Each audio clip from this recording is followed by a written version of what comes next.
하나님 말씀은 신약성경 갈라디아서 1장입니다. 갈라디아서 1장 18절에서 24절까지입니다. 제 책으로는 신약성경 302쪽에 있습니다.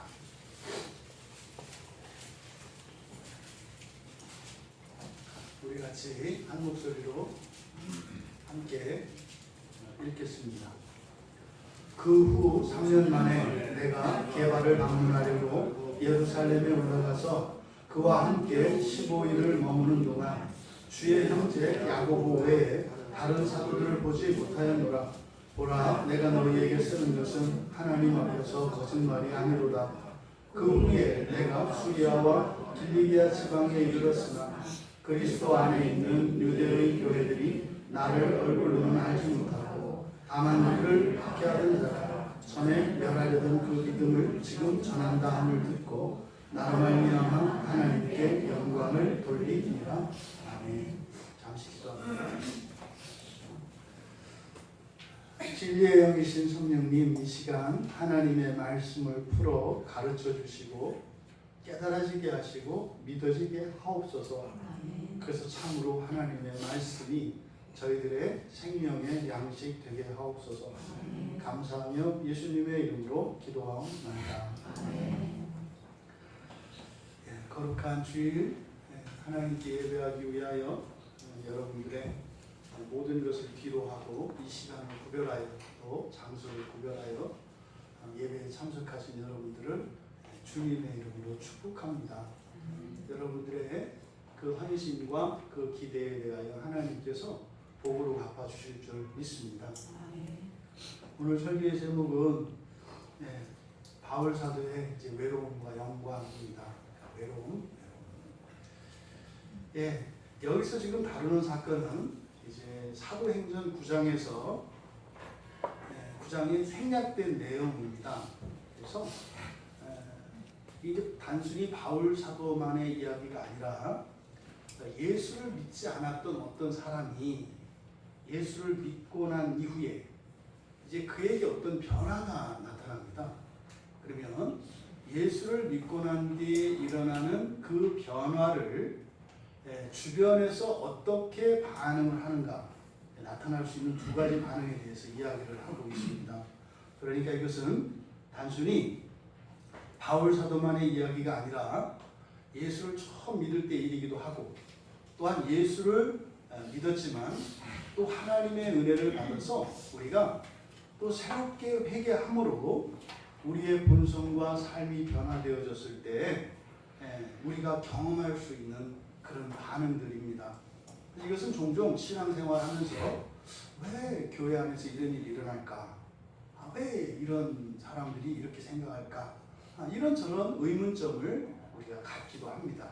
그래서 오늘 이 말씀을 통해서 이 세상을 살아가는 동안 하나님의 말씀으로 우리가 날마다 새로워지게 되는데 그때 나타나는 그 주변의 반응이 무엇인가를 살펴보고 우리들의 지금까지의 신앙의 애정을 되돌아보고 지금까지 우리가 놓쳤던 그런 부분들을 다시는 실수하지 않도록 그리고 때로는 우리가 부정적인 것으로 이해했던 그것들이 또 우리에게는 반대로 오히려 굉장한 유익이고 특별한 은혜였다는 것을 깨달을 수 있는 이 시간 되기를 바랍니다. 먼저 이 본문에 앞서서 바울이라고 하는 사람 너무나 잘 알려진 사람입니다만 유대인 가운데에서 아주 특별한 사람들 하나님을 열심히 믿는 사람들입니다. 그리고 하나님 말씀을 특별히 사랑하는 사람들입니다. 그들을 이제 바리새인이라고 합니다. 그리고 바리새인들 가운데에도 계급이 있습니다. 신분이 있고 그래서 이 바울이라고 하는 사람은 가장 뛰어난 그래서 이걸 통계학적으로 따졌을 때 0.001% 정도에 속하는 사람이었다고 해요. 바울이라고 하는 사람이. 그러니까 우리가 이렇게 적대적인 개념으로 유대계를 볼 것이 아니라 우리 교회에서 0.001%에 속하는 사람이 바로 바울이었다는 겁니다. 그래서 그게 누구였는지 모르지만 어쨌든 신앙생활을 무지 잘했던 사람이다. 완벽한 사람이었다. 누구와 비교될 수 없는 사람이었다. 뭐 이 정도 아시면 됩니다. 그랬던 사람이 자신이 여호와 하나님만을 여호와만을 유일한 창조주 하나님으로 믿고 살아왔어요. 이게 구약 성경에 나오는 여호와, 바로 그분이 하나님이라는 거죠. 근데 어느 날 예수라고 하는 사람을 하나님의 아들이라고 믿는 사람들이 생겨났어요. 그러니까 바울 입장에서는 신성모독입니다. 여러분들이 지금 뭐 이만이나 뭐 이렇게 만만인지 이만인지 어떤 사람이 예수라고 할 때 여러분들은 그 사람들에 대해서 가지는 감정이 어떠세요? 결단코 여러분들 평화롭지 않으시길 바랍니다. 아무 생각 없지 않기를 바라요. 그러니까 하나님이, 그러니까 사람이 말도 안 되는 멍청이 같은 사람이 하나님의 이름을 사칭하고 다닐 때 여러분 안에서는 의분이 끌어올라야 되는 거예요. 화를 내라는 게 아니라 그런 악에 대한 적개심이 올라와야 된다고요. 그런데 고요하면 여러분 신앙이 병든 거예요. 인격이 좋은 게 아니에요. 그러니까 화낼 때 화를 못 내잖아요. 이렇게 쓸데없는데 화를. 그러니까 이런 의분이 일어나야 한다고요. 근데 바울은 그런 사람이었어요. 바울이 믿기로는 여호와 하나님만이 참 하나님이신데 하물며 사람이 하나님이라는 이야기를 들었을 때 그는 피가 거꾸로 솟는 듯 했습니다. 그래서요, 자기의 신분, 자기의 미래 다 내려놓고요, 이 우상으로 생각했던, 그러니까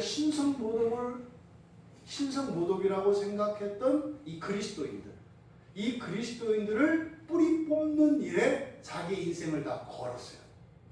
어떻게 보면 상관할 필요도 없는 거예요. 근데 그 일에 여러분 주변에 누가 그런 분 계세요? 잘 다니던 직장도 다 관둬버리고, 이단들하고 싸워서 말이죠.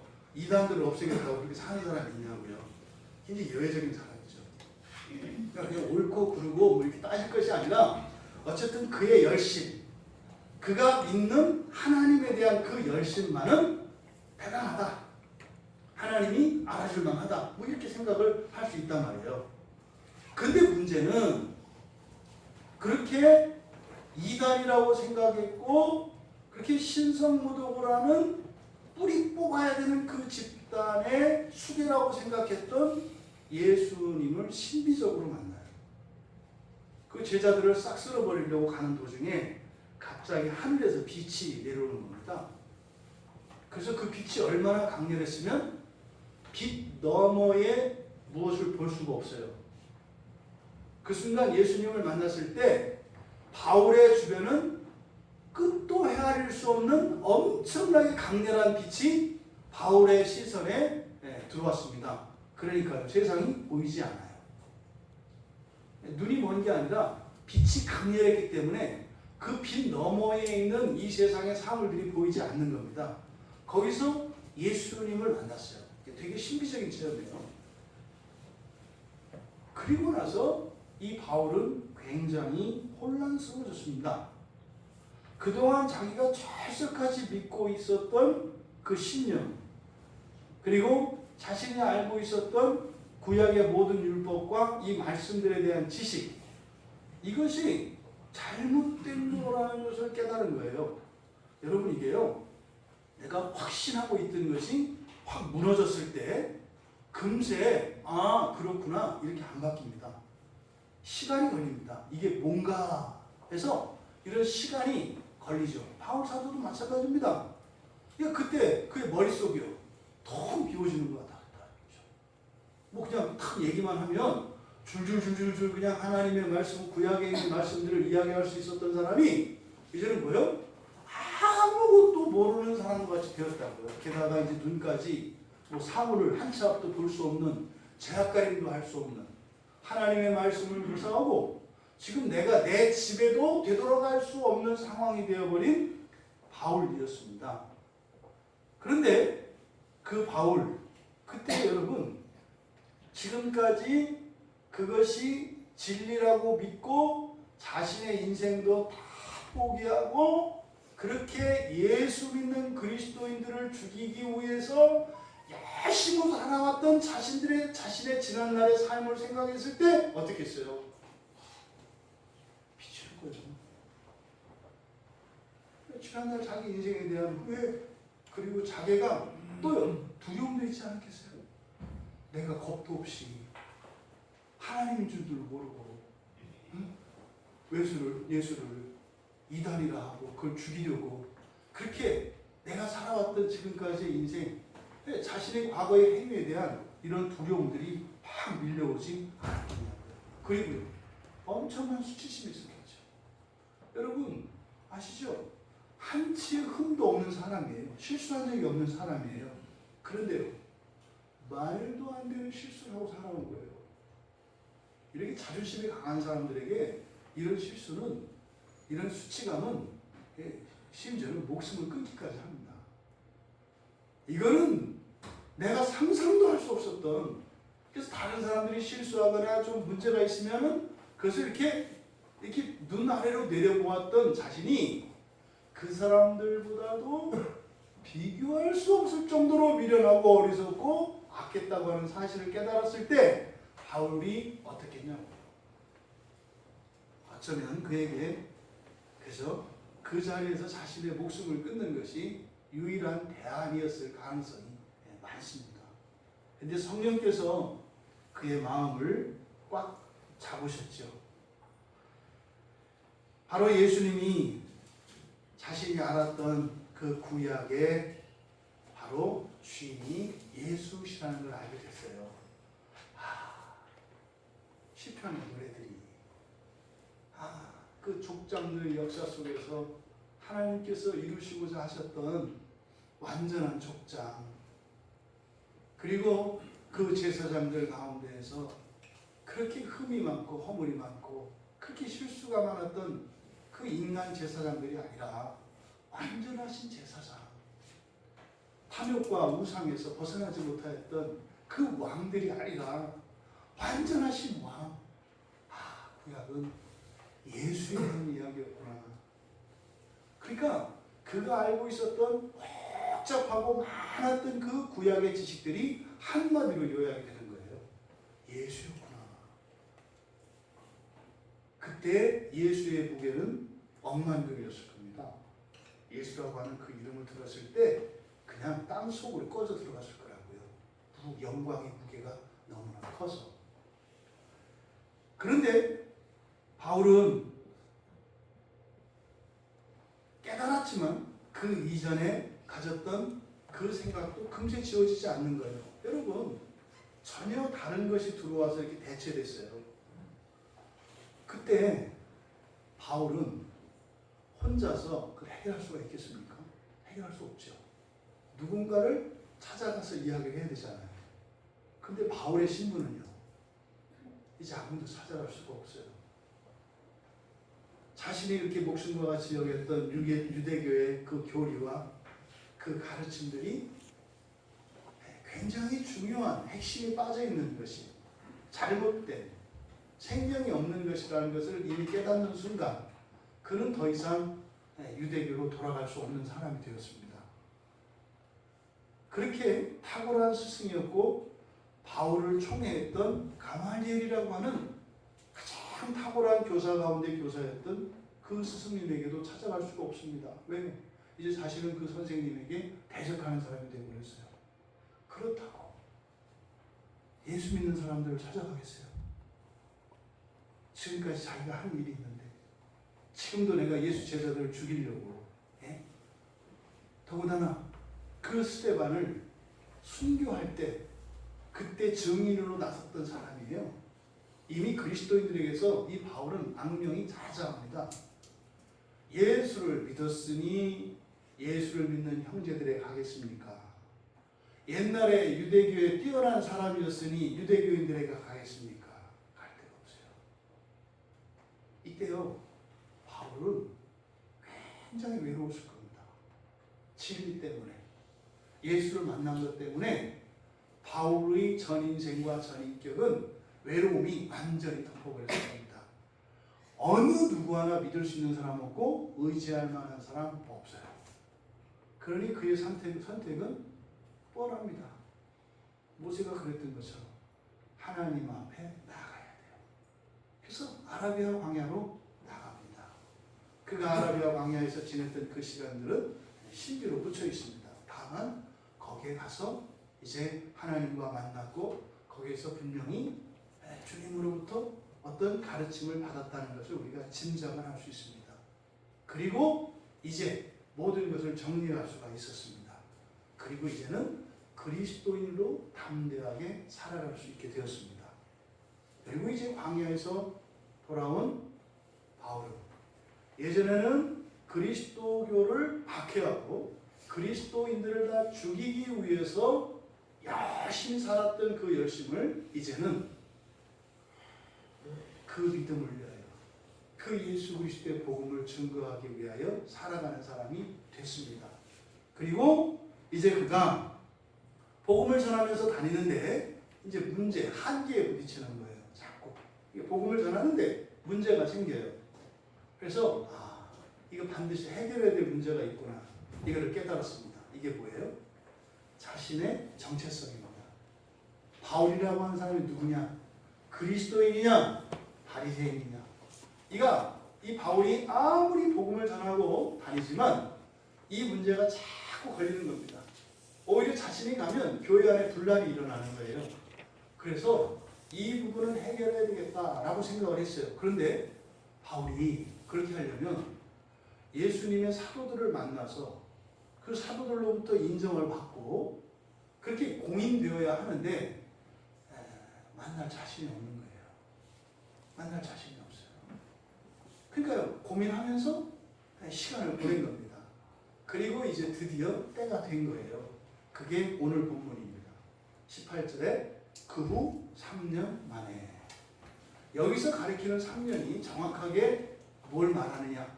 회심한 이후에 3년을 말하는 거냐? 아니면 광야에서 돌아온 이후에 복음을 전파하고 난 뒤에 3년이냐? 정확히 알 수 없습니다. 하지만 여기서 3년이라고 하는 것은 무엇이에요? 바로 사도들을 만나야 되겠다라고 하는 생각을 갖고 그것을 준비하는 기간이었었던 것 같아요. 그 시간이 지났다는 거죠. 그래서 3년 후에 이제 3년 지나고 나서 이제 바울이 베드로를 만나기로 결심했던 거예요. 그러니까 여기서 꼭 집어서 게바라고 하는 것은 게바는 이제 바울을 가리키는 말입니다. 바울을 꼭 집어서 만나야 되겠다라고 했던 것은 생각을 해봤겠죠. 사도들 가운데에서 누구와 만났을 때 좀 말이 될까 이 생각을 했겠죠. 근데 이제 성경에 보면 베드로가 이방인들을 전도하는 이야기가 나와요.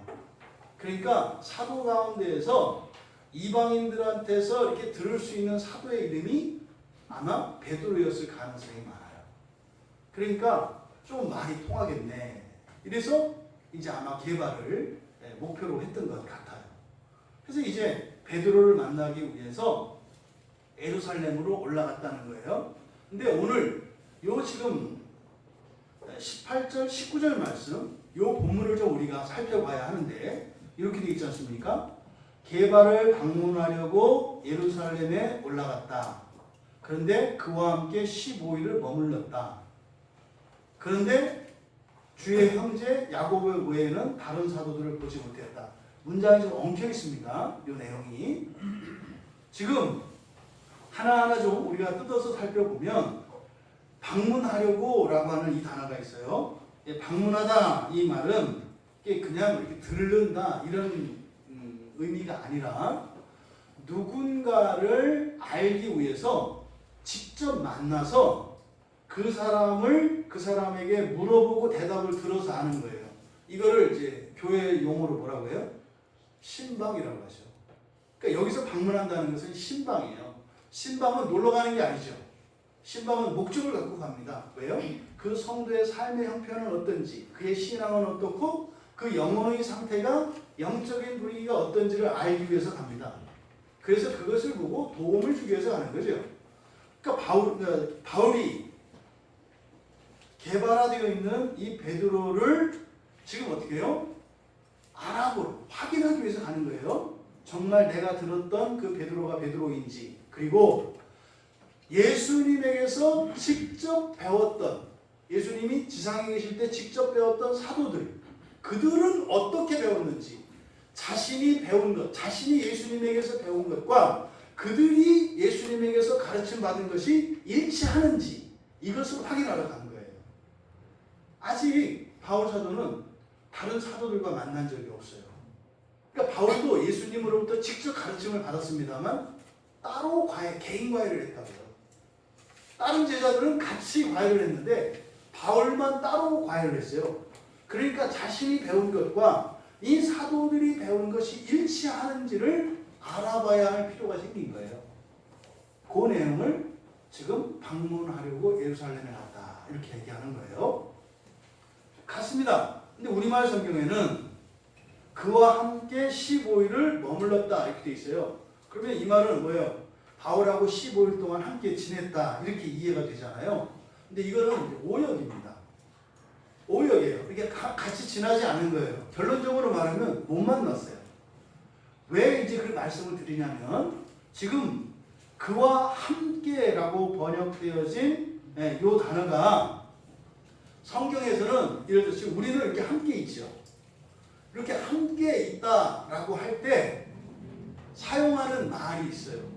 이게 헬라어에서 가장 기본적이고 1차적인 그 함께라고 하는 말이 메타라는 뜻이에요. 그러니까 말 그대로 누구누구와 함께라는 뜻이에요. 그래서 메타라는 말을 쓰면 함께 있는 게 맞아요. 그런데 성경에, 신약 성경에 누구와 함께 있는 것을 나타낼 때 사용하는 전치사가 하나 더 많이 쓰이는 게 있는데 파라라고 하는 말이에요. 파라는 나란히 가까이, 이런 뜻이거든요. 그래서 메타라는 말과 파라라는 말을 썼을 때는 이렇게 함께 있는 거예요. 한 공간 안에, 한 집 안에, 한 예배당 안에, 이럴 때 메타 또는 파라라고 하는 말을 써요. 근데 여기는 그 말을 사용하지 않았어요. 여기에는 프로스라는 말을 써요. 프로스는 원래 어디를 향해서, 이런 뜻이에요. 프로스가 어디를 향해서. 그런데 이제 영어 성경에서 이 부분을 번역을 할 때 함께라고 번역을 했어요. 그래서 우리말 성경도 함께라고 한 거예요. 근데 여기서 나타내는 이 프로스라고 하는 말은 함께, 우리가 생각하는 같은 작은 공간에 있을 때 사용하는 말이 아니에요. 이것과 똑같은 형태로 이제 사용된 그 본문이 있는데 고린도전서 16장 7절입니다. 한번 여러분 가보실래요?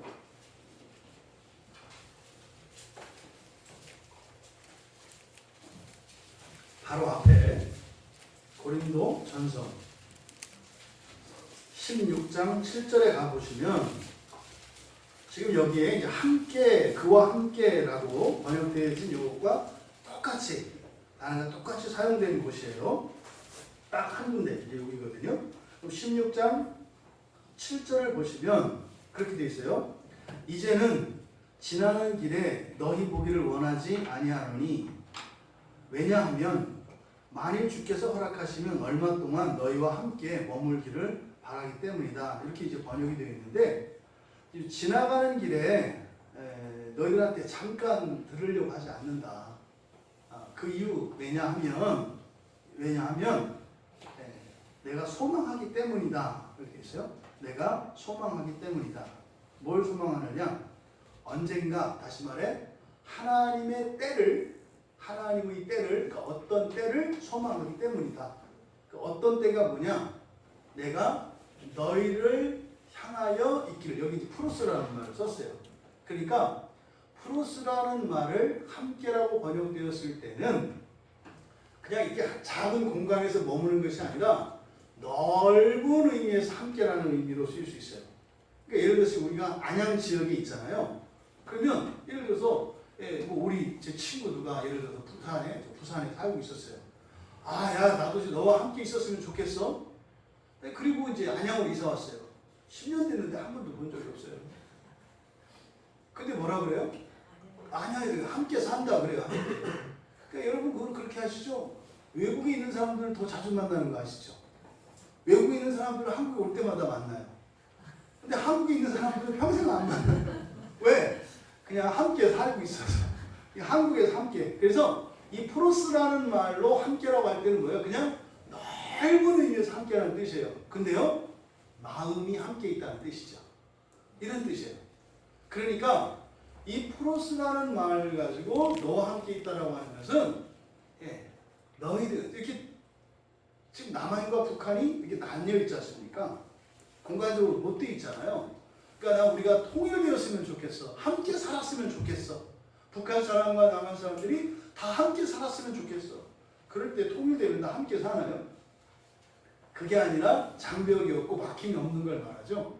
이런 의미로서 함께다. 이 프로스라는 말이. 그러니까 지금 여기서 바울이 게바와 함께 15일 이 보름을 지냈다라고 하는 것은 한 집에서 먹고 살면서 이렇게 이야기한 게 아니라 뭐예요? 베드로를 만나기 위해서 예루살렘에 있는 거예요. 15일 동안. 근데 만나요? 못 만나요? 못 만났다 이 말이에요. 그래서 그 뒤에 이어지는 내용이 뭐라고 되어 있습니까? 15일을 머무는 동안 하면서 19절은 그러나로 시작해요. 그러나 이렇게 돼요. 그러나 주님의 형제 야고보는 동생이죠. 예수님 동생. 예수님 동생 야고보 외에는 뭐라고 그랬어요? 사도들은 아무도 본 적이 없대요. 그러니까 베드로도 사도죠. 못 봤다고요. 그러니까 원래 베드로를 만나기 위해서 예루살렘으로 가서 그 예루살렘에 베드로가 있는 걸 알고 15일 동안 머문 거예요. 머문 목적은 베드로를 만나기 위한 거예요. 이 15일 동안을 기다리고 수소문하고 이렇게 통문을 넣어서 기다리고 한 거예요. 근데요, 안 만나줘요. 안 만나줘요. 그런데 그때 보름이 됐는데 사도들에게 이야기가 들었지 않겠어요? 그 바울이라고 하는 사람이 바로 예수 제자들을 죽이던 바울이 지금 베드로를 보겠다고 와 있다. 아마 그 제자들 사도들의 성격이나 이런 소심함이나 이런 걸 봤을 때 이 사람들 아마 아침 저녁으로 회의했을 거예요. 베드로를 만날 거냐 말 거냐, 만나면 혼자 말 거냐 만날 거냐, 그럼 또 왜 또 베드로가 만나러 왔을 거냐, 뭐 그러니까 이거는 아마 사도들을 한 번에 뿌리 뽑으려고 3년 동안 마치 개종한 것처럼 열심히 전도도 하고 해서 분명 이걸 한 번에 뿌리 뽑으려고 하는 거다. 저것들이 우리가 일자무식이라고 막 보는 것 같다. 넘어갈 수 없다. 별의별 생각들이 보름 동안 있었을 거예요. 그러다가 이제 결론은 예수님 동생 야고보가 이때 예루살렘의 지도자였거든요. 나선 거죠. 사도는 아니니까. 사도는 아니니까. 그래서 야고보가 베드로를 만나러 왔던 것 같아요. 만났는데 무슨 얘기 했겠어요? 아직 때가 아닌 것 같으니까 가라고 했던 것 같아요. 못 만난 거예요. 요 내용이 지금 사실 18절, 19절이다. 이거에 확정적인 증거, 사도행전 9장 26절이에요. 사도행전 9장 26절에 가면 그렇게 돼 있어요. 사울이 예루살렘에 가서 제자들을 사귀고자 하나 다 두려워하여 그가 제자됨을 믿지 아니하니 아무도 못 만났다는 거예요. 그러니까 지금 갈라디아서 1장 18절에 함께 머물렀다라고 하는 것은 그렇게 돼야 되는 거죠. 바울을 만나기 위해서 15일 동안을 예루살렘에서 떠나지 않고 있었다 이렇게 되는 거예요. 그런데 예수님 동생 야고보만 만나고 끝내 돌아와야 했다. 요 내용인 거예요. 아시겠죠? 여러분, 지금 여기서 일어나는 이 사건을 여러분들은 어떻게 받아들이십니까? 우리는 쉽게 생각할 수 있어요. 아니, 그 예수 제자들을 죽이던 사람이 개종을 해서 예수 믿게 됐어요. 할렐루야 아니에요? 할렐루야잖아요. 근데 제자들은 그렇게 안 하잖아요. 왜 그럴까요? 네? 왜 그럴까요? 여러분 예를 들어서 막 그 신천지 막 이렇게 있던 사람이 우리 교회 왔어요. 이제 예수 잘 믿겠다고. 그럼 여러분 어떻게 해요? 할렐루야잖아요. 지금 요 일이 한국교회에 똑같이 일어나고 있는 거 아십니까?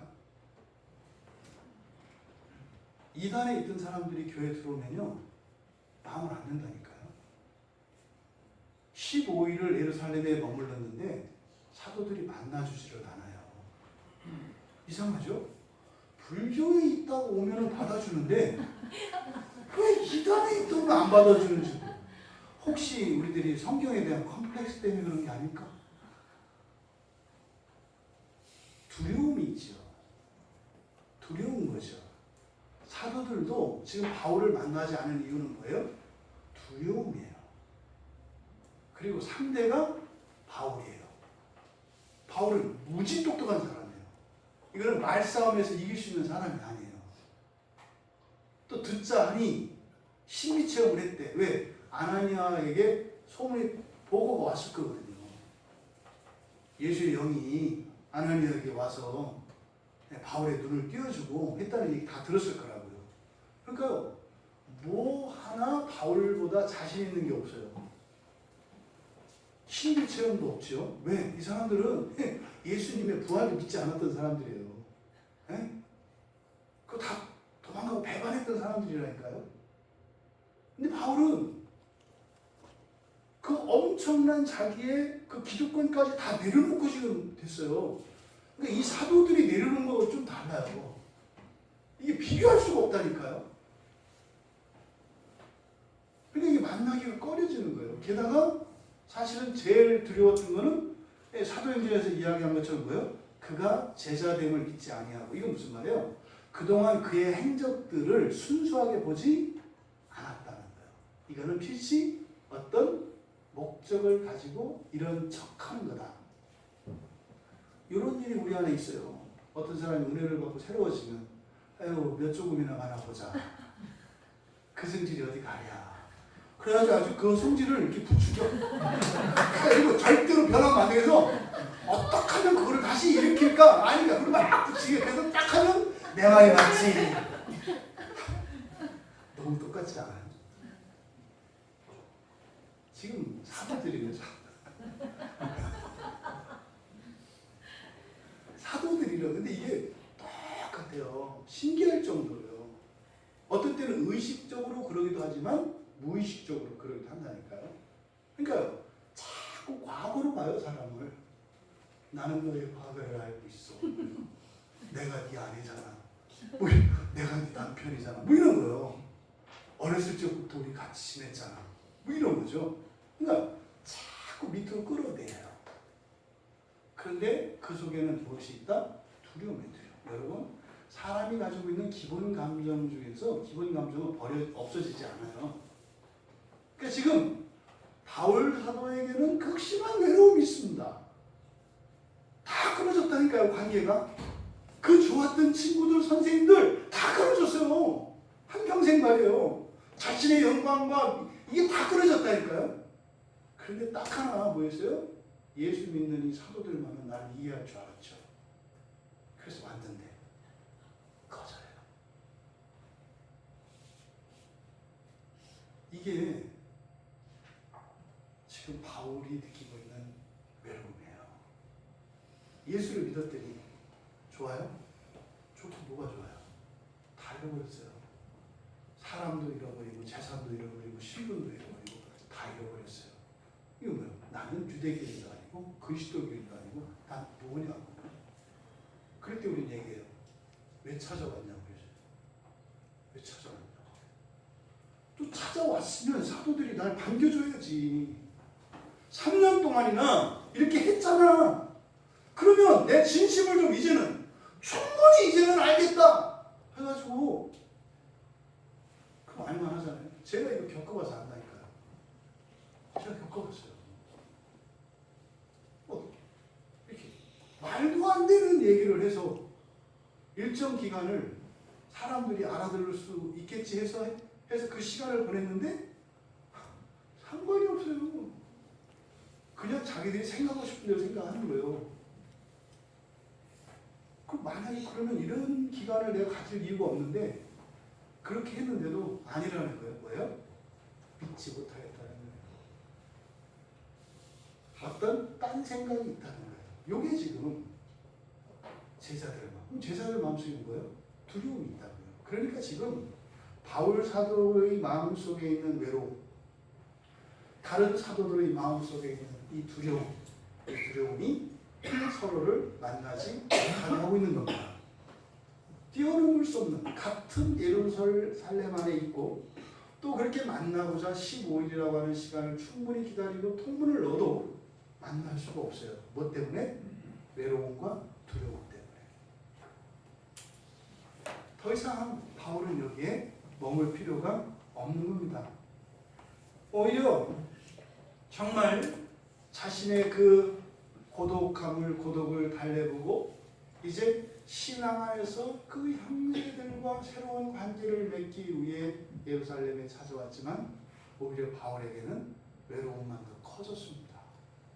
이제는 진짜 오갈 때가 없구나라고 하는 것을 깨달았습니다. 그리고 나서 20절에서 되게 웃기는 얘기예요. 20절이 뭐라고 써 있어요? 보라, 내가 너에게 쓰는 것은 하나님 앞에서 거짓말이 아니로다. 이게 무슨 말이에요? 진짜야. 진짜로 사도들이 안 만나줬어. 안 믿어요, 다른 사람들은. 우리 사도님들이 안 만나줬다? 그럴 수가 없잖아요. 왜요? 항상 나를 반겨주고, 예? 뭐 금과 은은 없어도 내 병을 고쳐주는 사도들이라고요. 예? 지금 이 사도들이 어떤 상태예요? 오순절 성령 강림 사건 위에 성령 충만을 받아서 예수를 위해서 목숨을 바치겠다고 사는 사람들이에요. 그러니까 이들의 헌신과 그 희생과 사랑은 이미 모든 그리스도인들에게 소문이 자자합니다. 그런데 보름을 기다렸는데 못 만났다는 것을 사람들이 믿겠어요, 안 믿겠어요? 믿을 수 없어요. 그러니까 여기다가 20절에다 이렇게 쓴 거예요. 진짜야. 진짜로 안 만나줬다니까? 이렇게 얘기를 한 거예요. 그러니까 확 와닿아요. 이 마음이. 알겠어요. 나는 안 만나준 거 알겠어요. 근데 사도행전에서 누가가 그걸 써놨잖아요. 진짜로 만나지 않았다. 만나지 않았다. 그리고 나서 21절의 그 후에, 그러니까 18절의 그 후와 21절의 그 후, 이것이 바로 예수를 믿고 은혜를 받고 변화되어진 사람들에게 일어나는 두 번째 반응이 이제 21절 이하인 거예요. 첫 번째 반응은 뭐다? 두려움 때문에 그를 받아들이지 않아요. 믿지 않아요. 네가 정말로 그렇게 본성이 바뀌었는지, 네가 정말로 예수를 믿고 세상을 믿었는지 내가 두고 보리라. 아직은 믿을 수 없다. 끝까지 가봐야지. 이렇게 하는 거죠. 이게 첫 번째 반응이에요. 그 다음에 이제 두 번째 반응이 이제 21절 이하인 거죠. 21절 이하는 사도들이 냉담하게 반응을 하니까 어떻게 이제는 떠난다고요. 아, 이게 이렇게 될 일이 아니구나. 여기서 나는 사도들을 만나서 이 외로움을 달래려고 왔지만 이렇게 되는 게 아니구나. 그래서 발길을 돌려서 이제 자신의 사명을 따라 예수님이 주신 이방인의 사도로서 복음을 전파하기 위해 다시 떠나갑니다. 이제 소아시아 지역으로 가는 거예요. 네, 그럼 이 예루살렘에서 이 소아시아 지역은 아주 엄청납니다. 네? 지중해 해안을 따라서 걸어가지고 말이죠. 저쪽 올라가야 되는 거예요. 네, 지금 우리나라로 말하면은 저 한라에서 백두까지 걸어가는 뭐 이 정도 여정입니다. 네, 걸어가면서 바울 사도의 마음은 뭐겠어요? 천에 고아해요. 갈 데가 없어요. 유대교로 돌아갈 수도 없고, 그건 이제 거짓인 걸 알았는데 어떻게 돌아가요? 그럼 예수를 믿고 이제는 그리스도인이 되었고 사도가 되었는데 사도들이 인정하지 않아. 거기도 갈 수 없어. 그럼 여기도 가지 못하고 저기도 못 가. 사명이 있으니 가기는 간다만 이 외로움이 얼마나 그 마음속에 황량한 그 심정이었겠냐. 그리고 가는 겁니다. 톡톡톡. 그리고 가서 이제 복음을 전하는 거예요. 근데 22절 이하에 이렇게 되어 있습니다.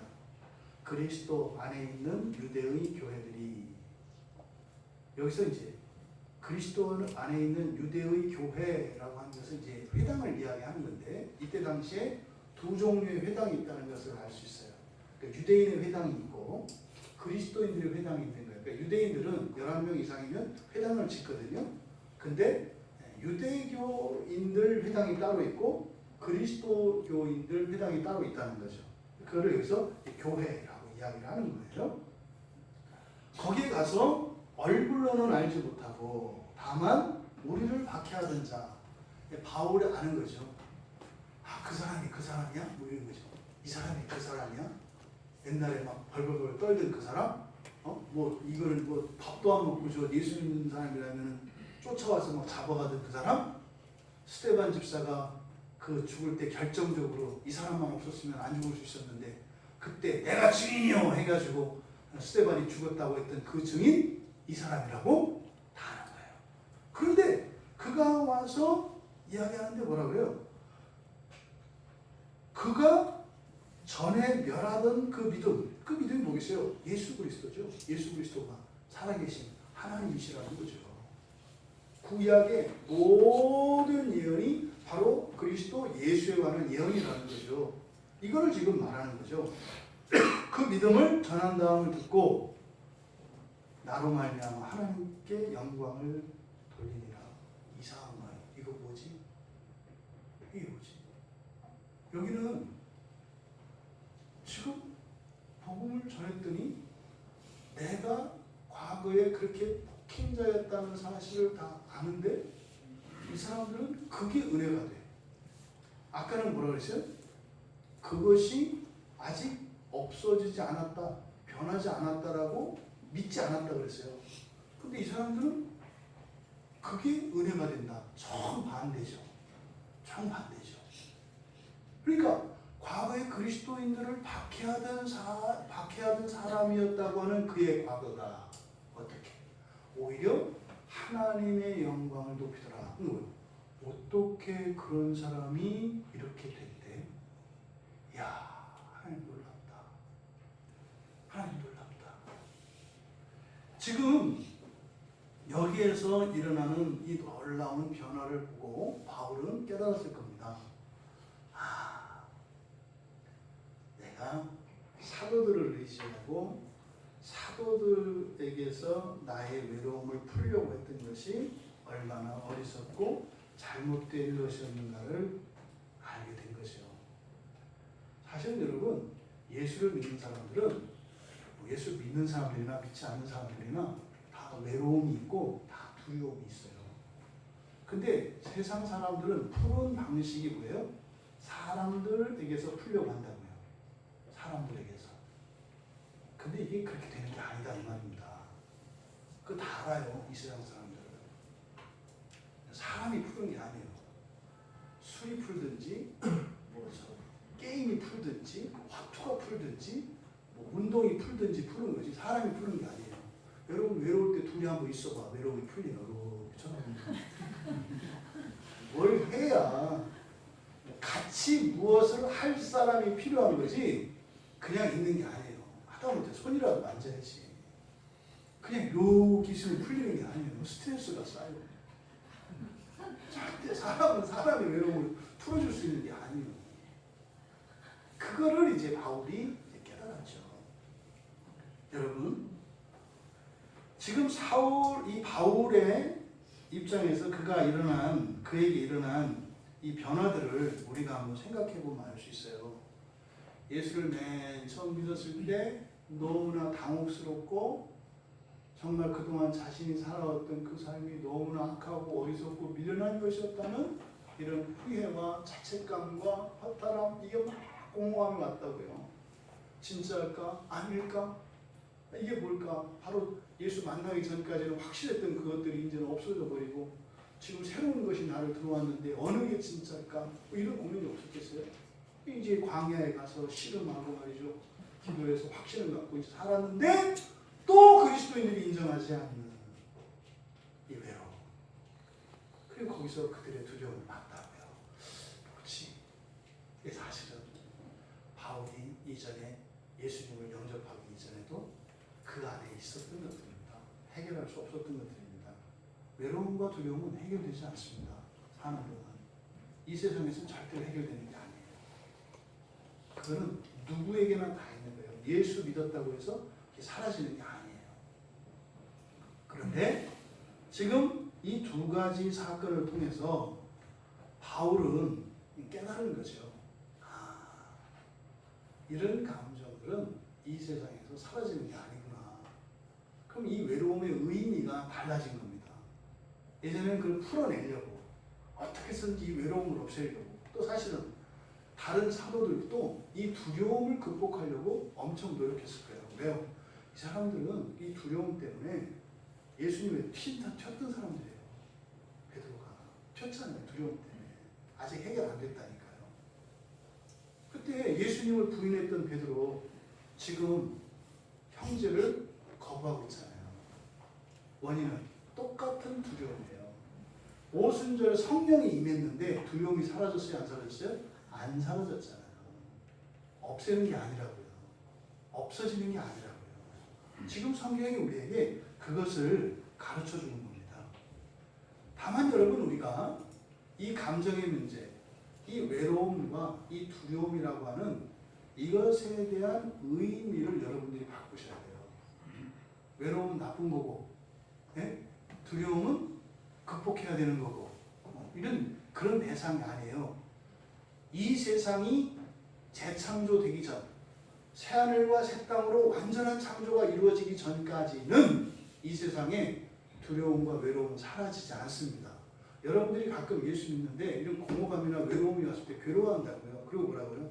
내가 믿음이 없어서. 믿음이 없는 게 아니에요. 원래 그런 거예요. 잘못한 거지. 예수 믿음이 없어진다고 생각을 했지. 그게 아닌 거죠. 만약에 여러분들에게 이런 외로움이 바울과 같이 찾아왔을 때 그 외로움은 거룩한 외로움입니다. 왜요? 이 세상을 살아가는 그리스도인들에게 찾아오는 외로움은 우리의 죄된 본성을 깨닫게 하는데, 그럴 때 우리는 정직하게 하나님께 고백해야 돼요. 여러분들이 외로움을 느낄 때 뭐라고요? 제가 주님보다 사람을 더 사랑했군요. 제가 하나님 나라보다 이 땅을 더 소중히 여겼군요.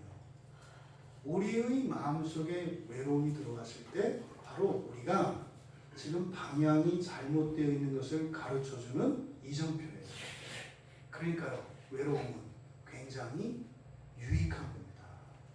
그때 어떻게 돼요? 그리스도께로 나가야 돼요. 아, 그걸 풀려고 엉뚱한 짓 하면 안 된다 이 말이에요. 그럼 어떻게 돼요?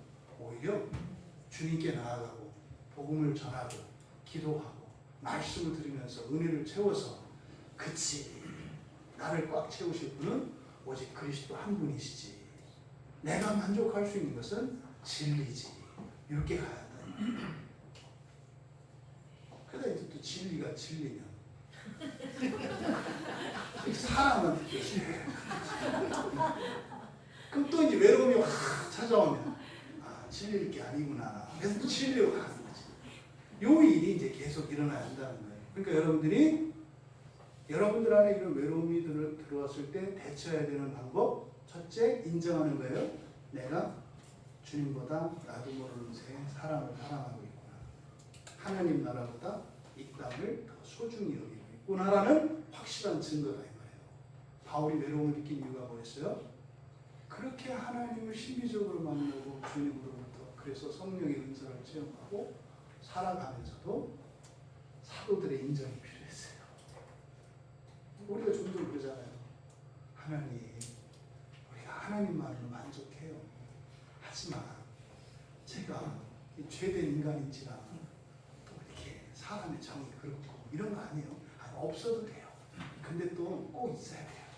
이런 거 아시잖아요. 그거는 말 안 해도 아시지. 근데 말하는 순간 아시자는 건 아니지. 내놔죠, 사실. 내놔. 여러분, 우리의 근본적인 죄로 생긴 이 근본적인 이 잘못된 감정을 거룩한 감정으로 바꾸십시오. 우리의 외로움은 주님을 더 사랑하게 하고 하나님 나라를 소망하게 한다는 사실을 기억하시기 바랍니다. 그렇다면 이런 일은 모든 그리스도인들에게 일어나는 거 아니에요. 근데 이런 일이 굳이 일어나지 않아도 되지 않겠어요? 그죠? 신앙 안에서 얼마든지 이런 것을 없이 살아갈 수 있어요. 어디서? 교회죠. 지금 바울 사도와 다른 사도들 사이에 일어났던 이런 사건이 교회에서 일어나면 안 됩니다. 이건 일어나면 안 되는 거예요. 네? 그러면요, 바로 우리가 예수를 믿고 그리스도인으로 이 세상을 살아갈 때 우리의 주변에 이런 두 가지 이런 반응이 나온다는 거예요. 여러분들이 은혜 받잖아요. 두 가지 반응이 나온다는 거예요. 하나는 뭐예요? 두려워하고 의심하는 반응이 나오고, 얼마나 가나 보자, 직장 가보자, 저러다가 또 뭐 달라고 하려고, 뭐 이런 반응이 있고, 또 하나는 어떻게 해요? 네, 하나님을 찬양한다는 거죠. 이런 두 가지 반응은 늘 있는 법이다. 그러니까 그것을 가지고 사람을 판단하지 마라. 원래 그런 거다. 하지만 우리는 어떻게 해야 되겠어요?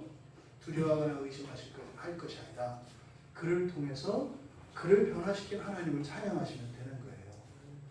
여러분 지난 한 주 여러분 주변에 있는 사람들에게서 일어난 변화를 통해 하나님의 영광을 높이셨습니까? 분명히 그런 일 많았거든요. 와, 어떻게 당신이 변하냐? 와, 그래 딱 치지. 안 그러면 더 많잖아. 그치? 이렇게 말합니다.